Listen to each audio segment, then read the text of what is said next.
Alright, welcome back to my channel, and today we're going to talk about how I killed an 8-point buck back in November. So the story started out on November 17th, back when I was in the pasture just to the west of me, and I came upon a big, like, 10-point buck. And I had my Ultimate Predator Stalker decoy here, and I tried creeping up on the buck, and the buck saw me. It was mid-rut, so he perked up and made a 100-yard dash straight towards me, and I don't know what it was. It was about 20 mile an hour, 30 mile an hour wind, and I shot right over his back. So that was my first hunt of the year, and it was pretty rough.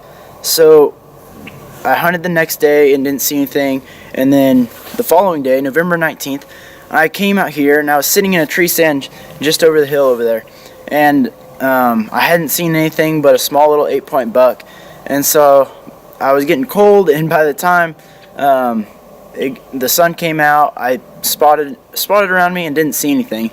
So I decided to use my Ultimate Predator decoy again, and I got out of the tree stand and I started walking west back to where I saw the big buck a few days ago. I put the decoy on. I glass just to make sure there's no bucks around that I could spook, and I went out and I glassed over here on the hill behind me, and I saw a few does. So I was like really cautious, and I didn't see any big bucks at the time, and so I kept on walking. I held my decoy out like this, just so if they did see me, they wouldn't think anything of it. Oh, it's just another doe. And so yeah, I kept walking towards them just a little bit at a time, and I actually crept up about 100 yards. And then, as you can see behind me, there is about 3 bucks in there, in that gully back there, and they were all fighting and messing around with each other.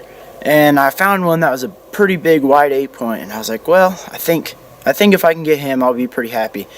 So I started walking down, and I walked down to this creek right where I'm standing now, and before I could even cross the creek, his ears perked up, and he looked over here at me, and he saw the decoy, and before I knew it, that buck was headed my way.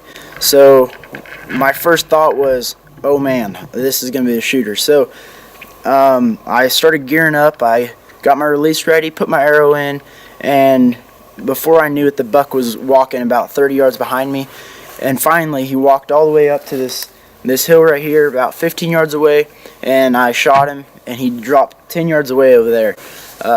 It was a crazy story. I had no expectations that would happen, but I think it was all because of this Predator decoy, and the use that it has. It's a fantastic hunting tool if you don't have one. It's basically built so you can creep up and stalk on animals without them seeing you. This is actually the mule deer decoy. There's also whitetail. My buck was actually a whitetail, but the mule deer seemed to do the trick, so I'm not complaining. But that's just whitetail bucks for you in the rut. They don't care. They're just all about the does. So I would highly recommend getting an Ultimate Predator decoy like I did, and maybe it'll pay off for you. Before I go, I'm going to show a few pictures of my whitetail buck, just so you can kind of see what kind of character he has and how big he really was. And I taxidermy my own deer. I do my European mounts by myself, so I'll kind of post some pictures, and you guys can kind of see what I did and how it went. I'm really excited about how it turned out, and I can't wait to have them on the wall. Thanks for watching, and like and subscribe.